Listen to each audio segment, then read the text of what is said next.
একটু সিলেটের জমিনের দিকে তাকান, ছোট্ট একটা বালক, নাম হলো রিফাত। মক্তবে পড়তে গেছে, হুজুর কয় জাতীয় মাছ কি? কয় পাঙ্গাস মাছ।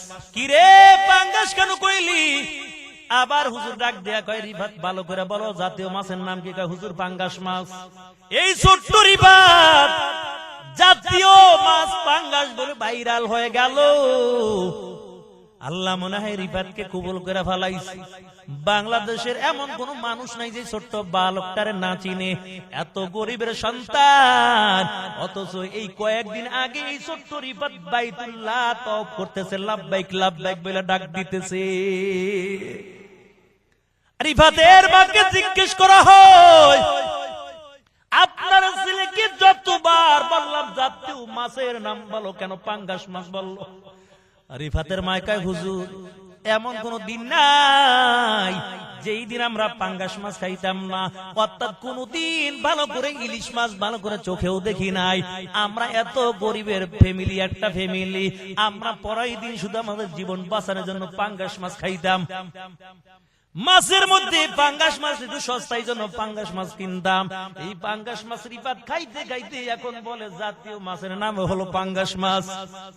আর আল্লাহ এমন ভাবে কবুল করেছেন, ওই রিফাতকে আল্লাহ তাআলা বাইতুল্লাহ, আল্লাহর ঘর, দুইটা চোখ দিয়ে দেখাইছে। যেই মরুভূমি এলাকার মধ্যে কোনো পানির ব্যবস্থা নাই, আশেপাশে কোনো ঘর বাড়ি নেই, কোনো গাছপালার ব্যবস্থা নাই, কিন্তু ওই মরুভূমির মধ্যে আল্লাহ তাআলা ওই গাছটাকে এখনো জিন্দা অবস্থায় রেখে দিয়েছে। গাছের পাতাগুলো এখনো সবুজ। ইহুদি বাদী নজর করে করে তাকাইছে, এরে আল্লাহর বান্দা। আবার তাওরাত কিতাব খুলে দেখতেছে, মায়ার নবী যখন মরা গাছের নিচে বসবে, মরা গাছটার সাথে সাথে জিন্দা হয়ে যাবে। আবার আল্লাহর পয়গম্বর গাছের থেকে একটু দূরে সইরা খোলা ময়দানে হাঁটতেছে। ও ইহুদি পাদ্রী নজর করে দেখতেছে, আসমানের মেঘগুলো আইসা আমার নবীকে ছায়া দেওয়া শুরু কইরা দিছে। এর নবীর উম্মতের দল ইহুদি পাদ্রীর বুঝতে আর বাকি নাই। যেই নবীর এত সম্মান, এত দাম, আর তাওরাত কিতাব খুলেও দেখতেছি নবী যখন জমিন দিয়ে হাঁটবে, আসমান থেকে মেঘ আইসা আমার নবীকে ছায়া দিবে, সূর্যের তাপ আল্লাহ লাগতে দিবে না। তাওরাত কিতাবটা খুলে আরো নজর করে দেখতে পায়, আল্লাহর পয়গম্বর আবু তালেবের সঙ্গে যখন সিরিয়ার জমিনে যাবে, 70 থেকে 72 জনের একটা কাফেলা থাকবে। এই কাফেলার মধ্যে লিডার থাকবে আবু তালেব। আবু তালেব ওই তাওরাত কিতাবটা নিয়ে ওই কাফেলার মধ্যে চলে গেল। একজনকে ডাক দেয়া বলে, তোমাদের কাফেলার লিডার কে? কয় ওই যে শোয়া এক কোনায় আবু তালেব। আবু তালেবের কাছে চলে গেল, ডাক দেয়া বলে, তোমার নামটা কি আবু তালেব? বলে হ্যাঁ আমার নাম হলো আবু তালেব। ওই যে ছোট্ট বালক দেখা যায়, এই বালকের নাম কি? মোহাম্মদ। হ্যাঁ বালকের নাম হলো মোহাম্মদ। তার বাবার নাম বলে দিল, মায়ের নামটা বলে দিল, দাদার নাম বলে দিল, আর সব কিছুই বলে দিল। এই মোহাম্মদের বয়স 12 বছর হয়ে গেছে। মোহাম্মদের মাও নাই, বাবাও নাই। এই মোহাম্মদ তোমার সঙ্গে ব্যবসার জন্য সিরিয়ার জমিনে যাবে। সব কিছু যখন বলে দিল, এরে আল্লাহর বান্দা আবু তালেব বড় অবাক হয়ে গেল।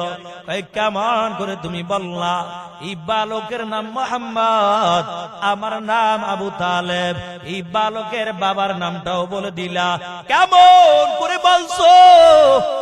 মক্কা থেকে শত শত মাইল দূরে ইহুদি পাদ্রী চোখের পানি ছেড়ে দিয়া কান্না করার বলে, আবু তালেব তোমার ঘরের মধ্যে আল্লাহ আসমানের তারকা দান করেছে, কিন্তু তোমার কোনো খবর নাই। এই ছোট্ট বালকের সম্মান এত বেশি, কয় এই ছোট্ট বালক যতক্ষণ তোমার সঙ্গী হইয়া থাকবে, আল্লাহ তাআলা ততদিন পর্যন্ত তোমাকে দুনিয়ার জমিনের মধ্যে কোন রিজিকের অভাব দিবে না। তবে আবু তালেব এই বালককে দেখার জন্য 24টা বছর পর্যন্ত এই জায়গার মধ্যে অবস্থান করলাম। তবে একটা বার শুধু তাকে দুইটা চক্ষু দিয়ে একটু মন ভরে ভরে দেখবো। আজকে মোহাম্মদকে মন ভরে ভরে তারপরে আমি দেখলাম। এরে আবু তালেব, তবে তোমার কাছে অনুরোধ জানাই, এই ছোট্ট বালককে নিয়ে তুমি সিরিয়ার জমিনে যাইবা না। কারণ সিরিয়ার জমিনের মধ্যে তাওরাতের বড় বড় পণ্ডিতেরা, তাওরাতের বড় বড় শিক্ষিত লোকেরা তাওরাত কিতাব খুলে বসে আছে। কারণ তাওরাতের মধ্যে নবীর ভবিষ্যৎবাণী দেওয়া আছে।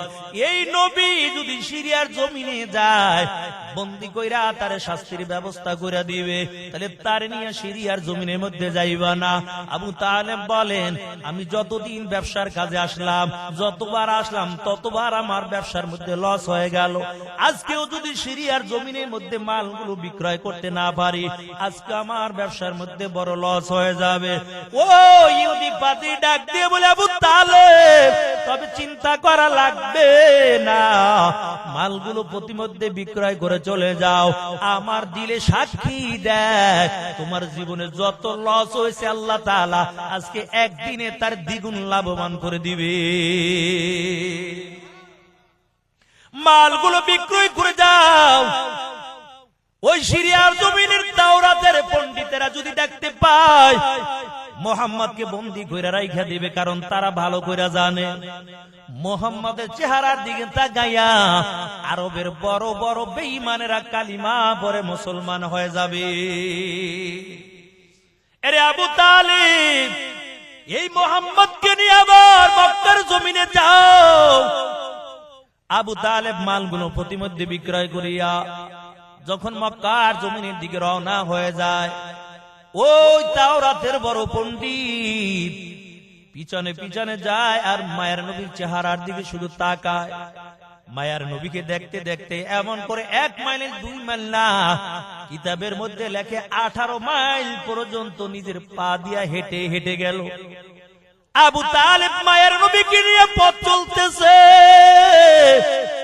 পথ চলতে চলতে যখন একটা পাহাড়ের আড়াল হয়ে গেল, ওই খ্রিস্টান পাদ্রী বড় উপরে একটা পাহাড়ের টিলায় উঠে গেল।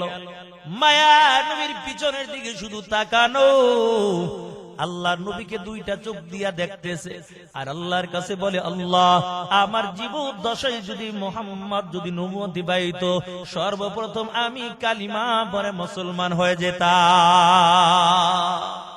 এর নবীর আশিকের দল, ওই নবীর উম্মত তুই আজকে নবীর কলিজার মধ্যে আঘাত দাও, নবীর সুন্নাত তরিকায় চলো না।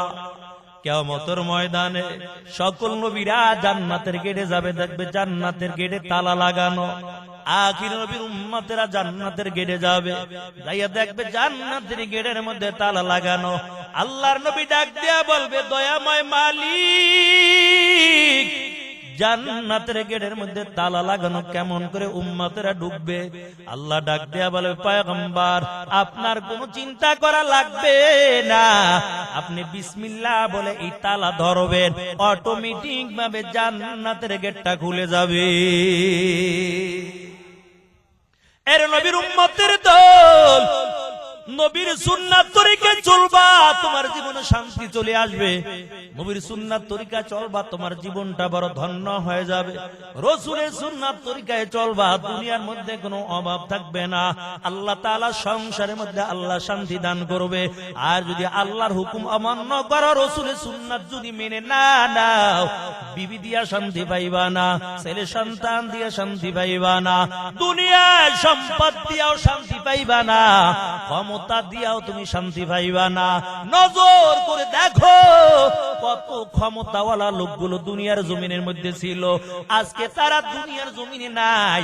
আবার যারা সিংহাসনের মধ্যে বসে বসে যারা রাজত্ব চালাইছে, আজকে ওই সিংহাসনের মধ্যেও তারা নাই, সব ইঁদুরের গর্তের মধ্যে সব পলায়ন করেছে। কথা বলেন ঠিক কিনা? কারণ রাসূলের সুন্নাত তাদের মধ্যে ছিল না, কোরআনী আইন অনুযায়ী তাদের জীবন চালাইতে পারে না, তাদের বিবি দিয়েও শান্তি নাই, ঘরের মধ্যেও তাদের শান্তি নাই।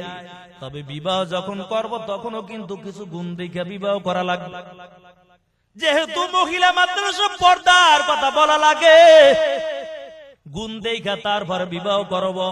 তবে 4 গুণওয়ালা মেয়ে যদি বিবাহ করতে পারি কোনো অভাব থাকবে না, সংসারে কোনো ঝামেলা থাকবে না, ঝগড়া থাকবে না।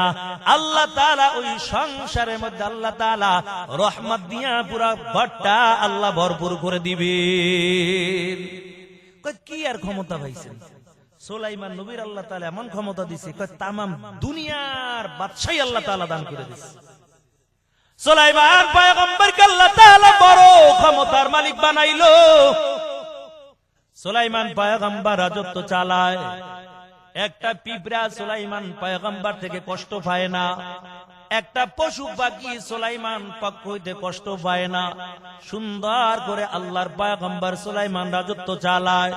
সুলাইমান পয়গম্বর যখন বিবাহ করবে বয়স হয়ে গেল, রাজ্যের মধ্যে একটা ঘোষণা দিয়া দেয়, সুলাইমান নবী 4 গুণওয়ালা মেয়ে বিবাহ করতে চায়। যেই মেয়েটার মধ্যে 4টা গুণ থাকবে তাকে সুলাইমান পয়গম্বর বিবাহ করবে। তবে 2 গুণওয়ালা মেয়ে পায়, 3 গুণওয়ালা মেয়ে পায়, 4 গুণওয়ালা মেয়ে পায় না। আর সুলাইমান পয়গম্বর বিবাহ করতে পারে না। এর আল্লাহর বান্দা, রাজ্যের আনাসে কানাসে খবরটা চলে গেল, সুলাইমান নবী 4 গুণওয়ালা মেয়ে বিবাহ করতে চায়। এর যুবক, তুমিও যদি সুলাইমানের মতো 4 গুণওয়ালা মেয়ে বিবাহ করতে পারো, তোমার ঘরের মধ্যে আর অশান্তি আসবে না। আল্লাহ তাআলা রহমত দিয়া পুরা ঘরটা ভরপুর করে দিবে। সুলাইমান নবী ঘোষণা দেওয়ার পর রাজ্যের আনাসে কানাসে যখন সংবাদটা চলে গেল, ওই রাজ্যের মধ্যে একদল মানুষ ছিল নদীর মধ্যে মাছ ধরে ধরে তারপর জীবনটা চালাইতো। ওই জেলের কানের মধ্যেও সংবাদ চলে যায়, সুলাইমান নবী 4 গুণওয়ালা মেয়ে বিবাহ করতে চায়। জেলে চিন্তা করলো, আমাকে তো আল্লাহ সুন্দরী রূপসী একটা মেয়ে দান করেছেন, তবে আমার মনে হয় আমার মেয়েটার মধ্যে আল্লাহ 4টা গুণ দান করেছে। অনেকে দেখেন না, বাবাই রিস্কা চালায়, গরিব মানুষ, কিন্তু মেয়েটা কোরআনের হাফেজা হয়ে গেছে, ছেলেটা আলেম হয়ে গেছে। যদিও জেলে নদীর মধ্যে মাছ ধরে ধরে জীবন চালায়, কিন্তু মেয়েটা বড় দিনদার পরহেজগারী, 5 ওয়াক্ত নামাজ আদায় করে নেয়, তাহাজ্জুদ নামাজ আদায় করে সুন্দর করে তার জীবনটা চালায়। এমন কত গরিবের সন্তানগুলো দুনিয়ার জমিনের মধ্যে আছে, বাপি গরিব কিন্তু মেয়েটা 5 ওয়াক্ত নামাজ আদায় করে, মালিকের হুকুম পালন করে, তাহাজ্জুদ পড়ে। আরে আল্লাহর বান্দা, ওই জেলের কানে সংবাদটা চলে গেল, সুলাইমান নবী 4 গুণওয়ালা মেয়ে বিবাহ করতে চায়। তবে আমাকে যে আল্লাহ সুন্দরী রূপসী মেয়ে দান করেছে, আমার মেয়েটার মধ্যে আল্লাহ 4টা গুণ দান করেছে। আমি বিয়ার প্রস্তাব সুলাইমানের কাছে দিব। আর আমি তো বড় গরিব, যদি সুলাইমানের শ্বশুর হতে পারি আর কোনো চিন্তা থাকবে না। বাড়িতে যাইয়া বিবির সঙ্গে পরামর্শ করলো, বিবি, সুলাইমান পয়গম্বর 4 গুণওয়ালা মেয়ে বিবাহ করতে চায়, তবে আমার মেয়েটার মধ্যে আল্লাহ তাআলা 4টা গুণ দান করেছে। এর বিবি, তুমি যদি রাজি হও, ওই সুলাইমানের কাছে বিয়ার প্রস্তাবটা পাঠাইব। জেলের বিবি ডাক দেয়া কয়, স্বামী না না, কারণ আমরা তো বড় গরিব, নদীর মধ্যে মাছ ধরে ধরে জীবনটা চালাই, এটা কোনদিন সুলাইমান পয়গম্বর মেনে নিবে না। জেলেও চিন্তা করলো, আসলে তো কথা সত্য। এই চিন্তা করার পর জেলেও চিন্তা করলো, না, প্রস্তাব দেওয়ার দরকার নাই, কারণ আমি গরিব মানুষ, নদীর মধ্যে মাছ ধরে জীবনটা চালাই। সুলাইমান তো তামাম দুনিয়ার একজন বাদশাহ, আল্লাহ তাআলা ক্ষমতার মালিক বানাইলো, টাকার মালিক বানাইলো, নবুয়তিও দান করলো, এটা কোনদিন সুলাইমান পয়গম্বর মেনে নিবে না। তবে আওয়াজটা যখন মেয়ের কানের মধ্যে চলে গেল, মেয়েটা ডাক দেয়া বলে, মা চিন্তা করবেন না, যদিও আপনারা বিয়ার প্রস্তাবটা সুলাইমানের কাছে না দেন, তবে আমি বিয়ার প্রস্তাব সুলাইমানের কাছে দিব, কারণ আমার দিলে সাক্ষী দেয় আল্লাহ আমাকে মাহরুম করবে না, যে আল্লাহ সুলাইমানকে টাকার মালিক বানাইলো, ওই আল্লাহ যদি চায় সুলাইমানের বিবি হিসাবে আমাকেও কবুল করে নিতে পারে। এর নবীর আশিকের দল মেয়েটা একটা চিঠি লিখে সুলাইমানের কাছে পাঠাইয়া দেয়, ও পয়গম্বর সুলাইমান, আপনি 4 গুণওয়ালা মেয়ে বিবাহ করতে চেয়েছেন, তবে আমার মধ্যে আল্লাহ তাআলা 4টা গুণ দান করেছে। ও পয়গম্বর, আমি আপনার বিবি হতে চাই, যদি আপনি রাজি হন আপনার বিবি হতে চাই। তবে চিঠির নিচে লেখা দিল, পয়গম্বর, আমার বাবাই কিন্তু গরিব মানুষ, নদীর মধ্যে মাছ ধরে ধরে জীবন চালায়। ও পয়গম্বর, তবে দুনিয়ার কোন লোভ লালসার জন্য আপনার বিবি হতে চাই না, একমাত্র কারণ ওই পরকালে আমার মাওলার সামনে জানো একজন নবীর স্ত্রী হইয়া আমি আল্লাহর সামনে দাঁড়াতে পারি। এর নবীর উম্মতের দল। এই চিঠিটা সুলাইমান পয়গম্বর পাওয়ার পর সকল মন্ত্রীদেরকে ডাকলো, আসো, 4 গুণওয়ালা মেয়ে পাইলাম, দেখো মেয়েটার বাড়ি কই, দেখো মেয়েটার ঘর কই, কোন এলাকার মধ্যে বসবাস করে। 4 গুণওয়ালা মেয়ে পাইলাম, মেয়েটাকে আমি বিবাহ করতে চাই। একজন মন্ত্রী ডাক দেয়া কয়, বাদশাহ মহারাজ, এটা কোনোদিন হতে পারে না। কয় কেন? আপনি তো তামাম দুনিয়ার একজন বাদশাহ, কেন একটা জেলের মেয়েকে আপনি বিবাহ করবেন? এটা হতে পারে না। ও পয়গম্বর, মানুষ বলবে সুলাইমান পয়গম্বর একটা জেলের মেয়েকে বিবাহ করেছে। ও নবী আমার, এটা কোনোদিন সম্ভব না। এই মেয়েটার বাবাই তো নদীর মধ্যে মাছ ধরে জীবনটা চালায়।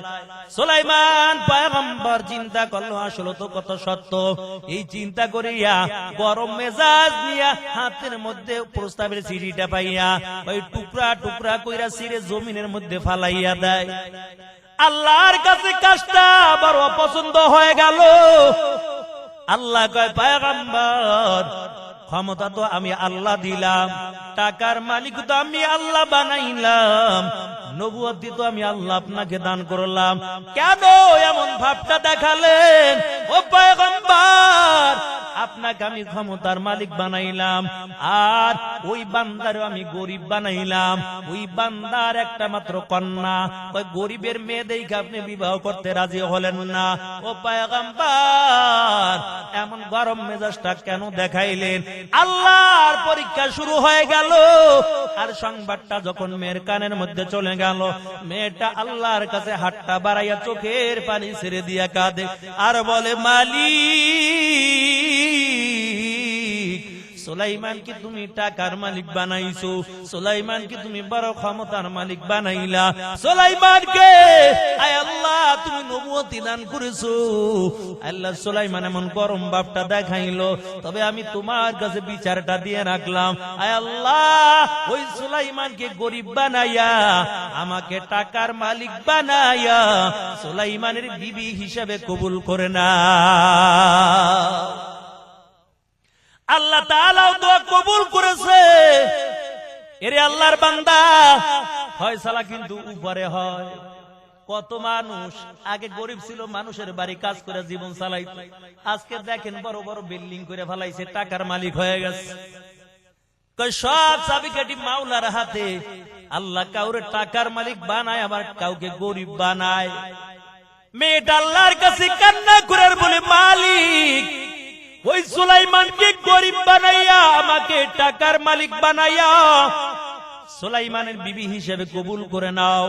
আল্লাহ তাআলা মেয়েটার দোয়া কবুল করে ফেলাইছে। আসমানের ফয়সালা, আসমানে উপার ফয়সালা হয়ে গেছে। ওদিক থেকে সুলাইমান নবীর উপর আল্লাহর বড় পরীক্ষা শুরু হয়ে গেল। ও পয়গম্বর, আপনাকে আমি আংটি দিলাম, এটা হলো নবীদের মুজিজা। এক এক নবীদের আল্লাহ এক এক ধরনের মুজিজা দান করেছে। সুলাইমান নবীর মুজিজা হলো হাতের মধ্যে একটা আংটি, মুসা নবীর মুজিজা হলো হাতের মধ্যে লাঠি। লাঠি যখন মাটির মধ্যে ফালাইতো সাফ হয়ে যাইতো। এই লাঠি দিয়ে যদি সাগরের পানির মধ্যে আঘাত করত, দুই পাশের পানি দুই দিকে ভাগ হইয়া মাঝখান দিয়া সুন্দর রাস্তা হয়ে যাইত। আর আমাদের নবীকে আল্লাহ তাআলা একটা আর দুইটা মুজিজা দান করে নাই। মুফাসসিরিন কিরাম বলেন, আখিরি পয়গম্বর মুহাম্মদুর রাসূলুল্লাহ সাল্লাল্লাহু আলাইহি ওয়াসাল্লামকে আল্লাহ তাআলা কমপক্ষে 1000 মুজিজা দান করেছেন। ইমামুল আউয়ালিন আল আখিরিন বাহারে সাদাকা রাহমাতাল লিল আলামিন সাইয়্যিদুল কাউনাইন খাতমুল মুরসালিন আখিরা মুদবুদ ফখরুল আউয়ালিন। ও নবীর উম্মতের দল, সুলাইমান নবীর মুজিজা হলো হাতের মধ্যে আংটি। আল্লাহ বলেন পয়গম্বর সুলাইমান আংটি নিয়ে ওয়াশরুমে যেতে পারবেন না, এমন করে করে কিছু আল্লাহ হুকুম জারি করে দিল। সুলাইমান পয়গম্বর বড় চিন্তার মধ্যে পড়ে গেল, কি ব্যাপার, এখন কি করব, আংটি কার কাছে রাখবো? আংটি আমার হাতে আছে, জিন পরিগুলো সব কথা শুনতেছে, কারণ আংটির কারণে দেহপরি জিনগুলো সব সুলাইমান নবীর কথা অনুযায়ী চলতো। এখন আংটি কার কাছে দিব? তবে একজন বিশ্বাসস্থ একজন খাদেম রাইখা দিল, ওরে খাদেম আংটি তোমার কাছে দিলাম, আবার আইসা আংটি চাইতো, আংটি দিয়া দিত। এমন করে করে দিন যায়, রাত্র যায়। একদিন রাজ্যের মধ্যে চালাক শয়তান একটা জিন চিন্তা করলো, কেমন করে সুলাইমান নবীর আংটিটা চুরি করা যায়। আর সুলাইমান নবীর আংটি যদি চুরি করা যায়, সুলাইমান নবীর কোনো ক্ষমতা থাকবে না, সব ক্ষমতার মালিক আমি নিজে হয়ে যাব। এমন চিন্তা করে বড় একটা কৌশল খাটাইলো, কেমন করে আংটি চুরি করব, তবে আংটি চুরি করতেই হবে। এই কৌশল বড় একটা খাটাইয়া ওই পুরো সুলাইমান আকৃতি দইরা যখন সুলাইমান নবী খাদেমের কাছে আংটি দিয়া যায়, ওই চালাক জিনটা পুরো সুলাইমান আকৃতি দইরা খাদেমরা যায়, কয় খাদেম আংটি দাও। আংটি চাইছে, সুলাইমান মনে কইরা দিয়া দিছে। আংটিটা হাতের মধ্যে নেওয়ার পর ডাক দিয়া বলেন, খাদেম যাও যাও, আমার আর এখন তোমার লাগবে না, আমি আংটি নিয়ে সিংহাসনে চললাম, আর তোমাকে দরকার নাই, আর লাগবে না। খাদেম কয়, কি ব্যাপার, এমন কেন করলেন? চালাক জিনটা কয়, ওরে খাদেম, তবে একটা কথাও তোমার জানাইয়া যায়, এই রাজ্যের মধ্যে কিন্তু একজন নকল সুলাইমান বাইর হয়ে গেছে, দেখতে কিন্তু আমার মতন দেখা যায়, ওরে যেই জায়গায় পাইবা ওই জায়গায় ভালো কইরা সাইজ করবা, নাইলে ভেজাল লাগবে। ভালো মানুষগুলো সমাজের মধ্যে তাদের দাম নাই, যত চোর বাটপার গুন্ডা এরা সমাজের নেতামি করে। এরা নবীর উম্মতের দল, ওদিক থেকে ভালো একটা চিকুন বুদ্ধি দিয়ে গেছে, ওই নকল সুলাইমান কিন্তু বাইরে হয়ে গেছে, আর যেই জায়গায় পাইবে ওই জায়গায় সাইজ করবা। আংটি নিয়ে সিংহাসনের মধ্যে বসে গেল। সিংহাসনের মধ্যে বসার পর আবার একটা রাজ্যের মধ্যে ঘোষণা দিয়ে দিল, এখন ক্ষমতা হয়ে গেছে বাটপার শয়তান জিনের। রাজ্যের মধ্যে ঘোষণা দিয়া দেয়, কয়েকজন নকল সুলাইমান কিন্তু বের হয়ে গেছে, দেখতে আমার মতন দেখা যায়, ওরে যেই জায়গায় পাইবা ওই জায়গায় ভালো করে সাইজ করবা, নাহলে ভেজাল লাগবে। সুলাইমান পয়গম্বর আইসা খাদেম রে কয়, খাদেম আংটি দাও। কয়, কি আংটি দিব? কয়, কে আমি যে আংটি রাখছিলাম, আংটি কই? কয়, আংটি তো সুলাইমান আংটি, সুলাইমান নিয়ে রাজ দরবারে চলে গেছে, তুমি কি? সুলাইমান নবী সুলাইমান আংটি নিয়ে সিংহাসনের মধ্যে বসে গেল। সুলাইমান নবী ডাক দেয়া গেলে বড় সর্বনাশ হয়ে গেল, তাড়াতাড়ি আবার সিংহাসনের দিকে দৌড়ায়, নজর করে দেখতে পায় ওই চালাক শয়তান একটা জিন আংটি হাতের মধ্যে নিয়ে বসে বসে রাজত্ব চালায়। সুলাইমান নবী কি ওই চালাক শয়তান জিনটা দেখার পর সামনে যারা ছিল কয়, দেখ, নজর দিয়ে দেখ, ওই যে নকল সুলাইমান আইছে, আরে বালা করে সাইজ কর, তারপর শত শত মাইল দূরে ফালাই দে, নাইলে বেজার লেগে যাবে সমাজের ভিতরে। আংটি এখন জিনের শয়তানের হাতে, সবাই কিন্তু এখন তার কথাই শুনে।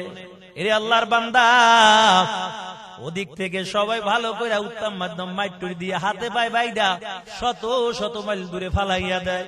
ওই জেলে মাছ ধরে যখন বাড়ির দিকে রওয়ানা হয়, নজর করে দেখতে পায় এত সুন্দর ফুটফুট চেহারার অধিকারী একটা যুবক এমন করে রাস্তার কিনারায় পড়ে আছে।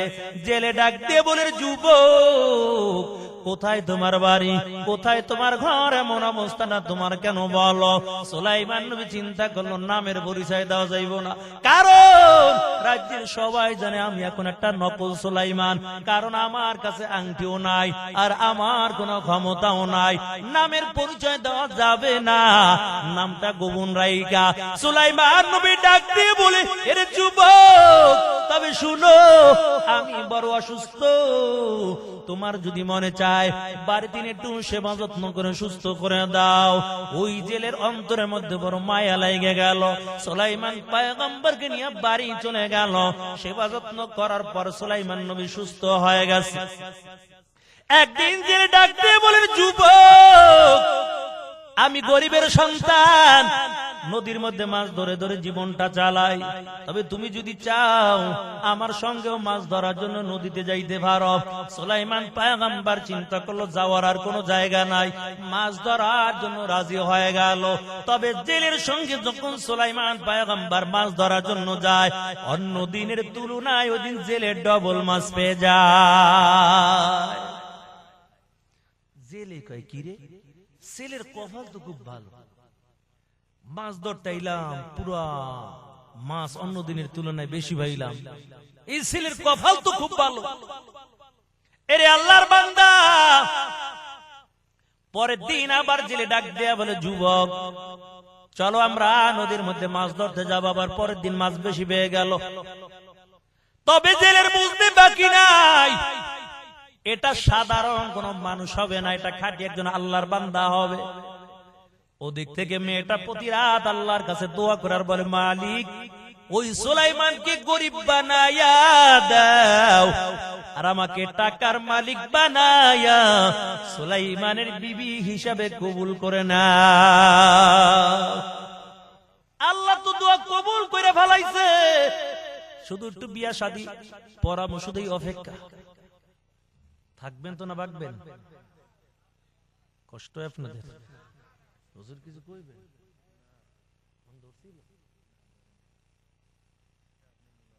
আল্লাহ, যুবক ভাইরা দাঁড়ায় রয়েছে, পাও ব্যথা হয়েছে, মেহের ভাই একটু বসতেন ভালো হইতো। বসেন ভাই বসেন, বেশি সময় নিব না, বসেন। হ্যাঁ মাশাআল্লাহ মাশাআল্লাহ। ইচ্ছা করলে আর এখন গুনার প্যান্ডেলও থাকতে পারতো, টিভির সামনেও থাকতে পারতো। আল্লাহ তাআলা আদর করে এদেরকে লয়ে আইছে। দোয়া করে আল্লাহ তাআলা যেন যুবক ভাইদেরকে নামাজি বানাই দেয়, বলেন আমিন। এর নবীর উম্মতের দল ওদিক থেকে জেলের সঙ্গে পরের দিন মাছ ধরতে যায়, মাছ বেশি পেয়ে গেল। কিন্তু মেয়েটা একটা রাত কামাই যায় না, মেয়েটা আল্লাহর কাছে দোয়া করে, আল্লাহ সুলাইমানকে গরিব বানাইয়া দাও আর আমার টাকার মালিক বানাইয়া দাও। ওদিক থেকে সুলাইমান নবী দিন যায় রাত্র যায় এমন করে করে মাছ ধরে ধরে জীবনটা চালায়। একদিন জেলে ডাক দেয়া কয়, যুবক তুমি আমার বাড়ি থাকো, আমার বাড়ি তুমি থাকবা, মাছ ধরবো আমরা দুইজনে মিলে, তবে তোমাকে মাসে শেষ কিছু হাদিয়া দিয়ে দিমু। সুলাইমান পয়গম্বর মাছ ধরার জন্য রাজি হয়ে গেল। দিন যায় রাত্র চলে যায়, সপ্তাহ চলে যায়, মাস চলে গেল, এমনকি একটা বছরে কাছাকাছি হয়ে গেল। কিন্তু এমন কোন দিন বাকি নাই যেদিন মাছ ধরতে যায় মাছ খালি হাতে ফিরে আসে না, ডবল নিয়ে আসে। তবে জেলের দিলের মধ্যে সাক্ষী দিয়া দিয়েছে, ছেলেটা সাধারণ কোন মানুষ হবে না, খাঁটি একজন আল্লাহর বান্দা হবে। ভালো মানুষ ভালো মানুষ চিনে, খারাপ মানুষ খারাপ মানুষ চিনে, চোরে চোর চিনে, ডাকাইতে ডাকাই চিনে।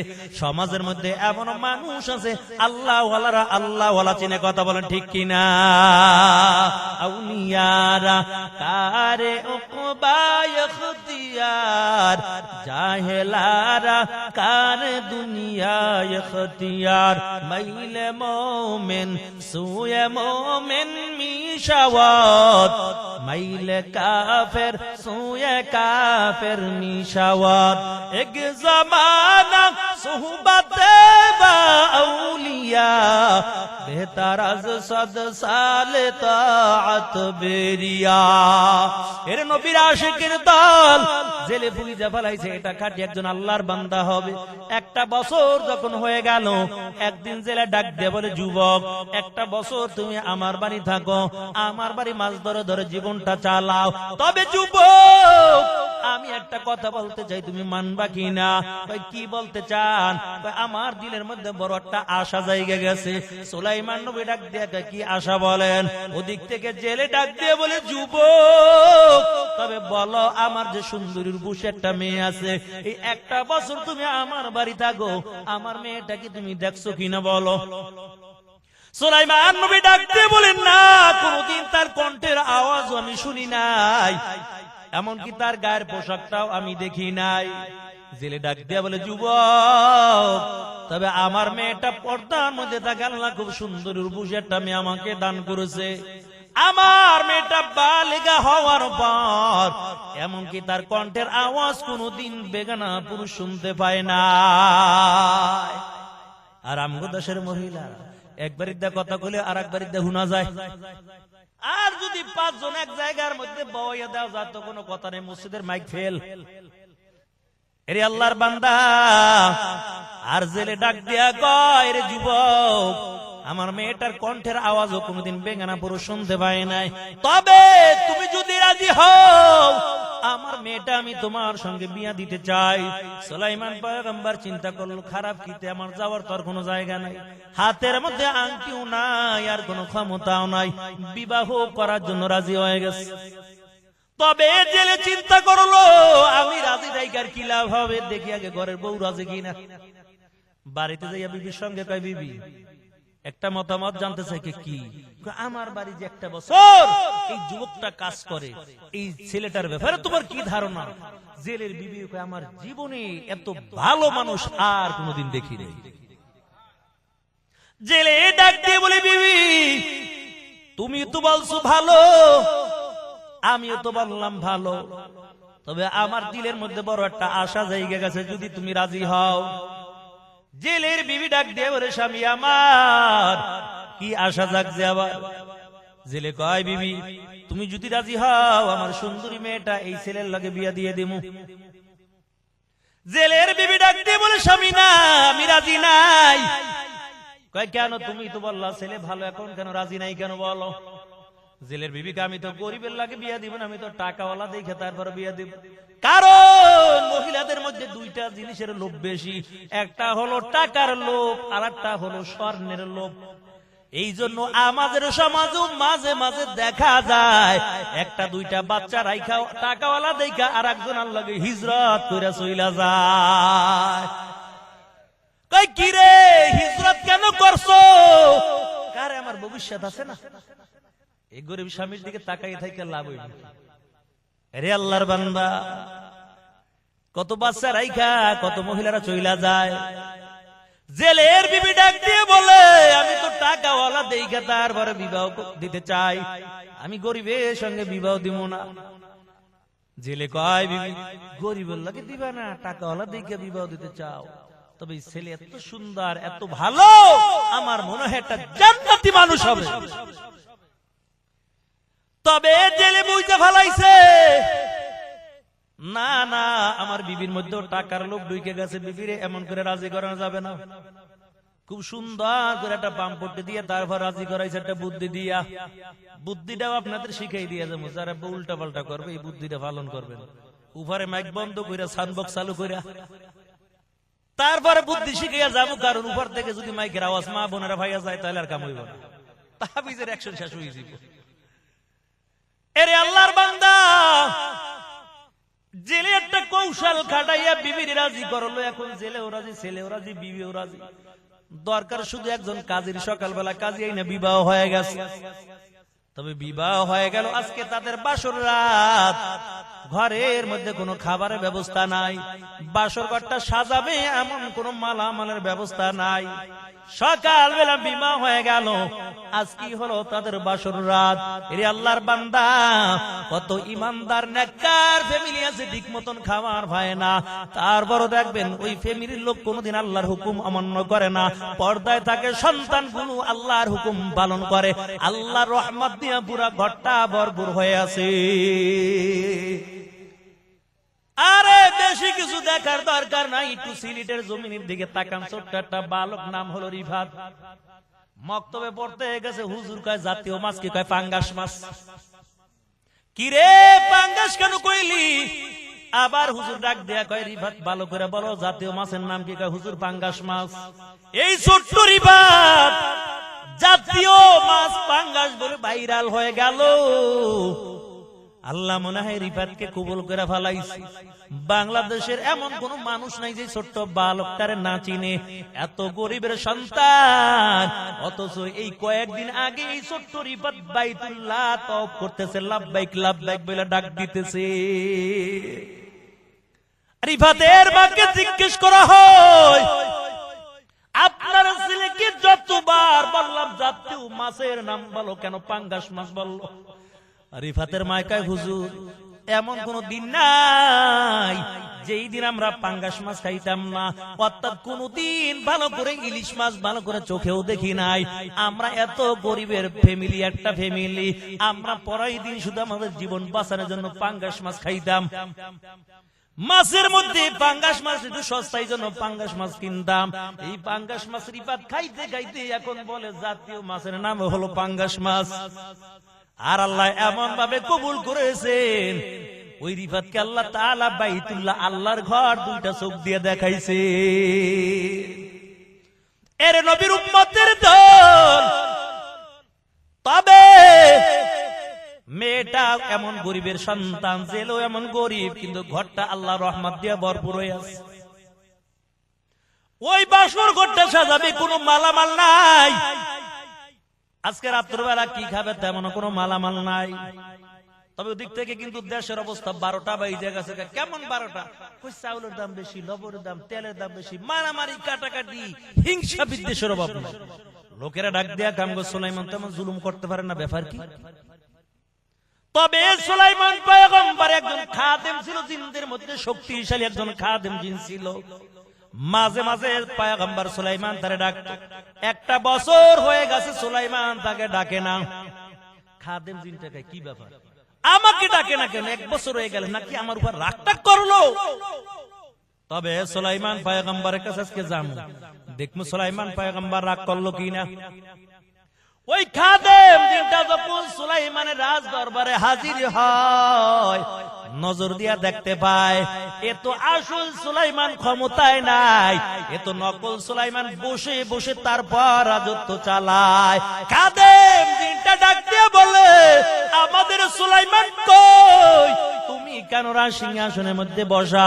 কারণ জিনে দেইগা জিন সিনা ভালাইছে, ওই চালাক শয়তান জিনটাকে খাইছে, আজকে তো ধরা খাই গেছে। আর ক্ষমতার দরকার নেই, আগে নিজের জীবনটা বাঁচাই। নিজের জীবন বাঁচানোর জন্য তাড়াতাড়ি ক্ষমতা চাইরা দিছে একটা দৌড়, সামনের দিকে দৌড়ায়। ওদিক থেকে সুলাইমান পয়গম্বরের খাদেম জিনটাও নজর করে দেখতে পায়, সুলাইমান নবীর আংটিটাও হাতের মধ্যে দেখা যায়। কি রে, আমাদের সুলাইমানের আংটি কেন তোমার হাতে দেখা যায়? জলদি করে আংটি দিয়া যাও।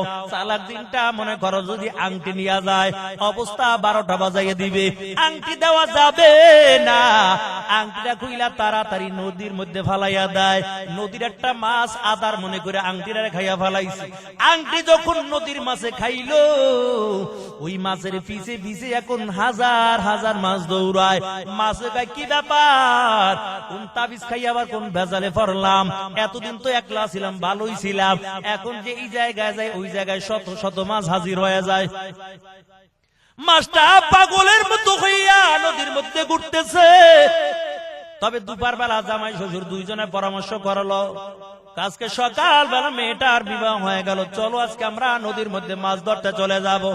জামাই শ্বশুর দুইজনে মিলে দুপুর বেলা যখন নদীর মধ্যে মাছ ধরতে চলে যায়, তাই বিসমিল্লাহ বলে যখন নদীর মধ্যে জালটা ফালায়, আল্লাহর কি কুদরত, ওই মাছটা পাগলের মতো ঘুরতে ঘুরতে জামাই শ্বশুরের জালের মধ্যে ঢুকে গেল।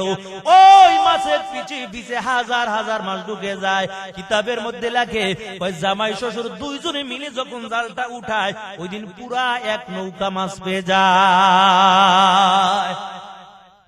মাছ পাই এখন দুজন বড় খুশি খুশি, কপাল বড় ভালো। জেলে বড় মাছটা আলাদা করে রাইখা দিল, বাকি মাছগুলো বিক্রয় করে আজকে বাসর করে দামি দামি মালামাল কিনা বাড়ির দিকে রওনা। ঘরের সামনে দাঁড়াইয়া বিবিকে ডাক দিয়া বলে, বিবি বাজার নিয়ে আসলাম। বিবি দুজনের মুখের মধ্যে হাসি দেখতে পায়। কি ব্যাপার আছে, তো খুশি খুশি লাগে। জেলে কয় আর কইও না, এই ছেলের কপাল খুব ভালো। কেমনে বুঝলা কপাল ভালো? আরে একটা বছর মাছ ধরতে গেলাম, কোনোদিন খালি হাতে ফিরলাম না। তবে সকালবেলা মাইয়াটা বিয়া দিলাম, দুপুর বেলা মাছ ধরতে গেলাম, পুরো এক নৌকা মাছ পাইছি। জেলে কয় তাহলে মাইয়াটারও আগে বিয়ে দিলাম না কা? এতদিন তো আমরা টাকার মালিক হইয়া যাইতাম। ওই যে বলেছিলাম মহিলাদের মধ্যে দুইটা জিনিসের লোভ বেশি, একটা টাকার লোভ আর একটা স্বর্ণের লোভ। স্বামীর টাকা হইলে কেউ আমার একটু স্বর্ণ বানাইয়ে দাও, একটা আংটি বানাই দাও, নাহলে চেইন বানাই দাও।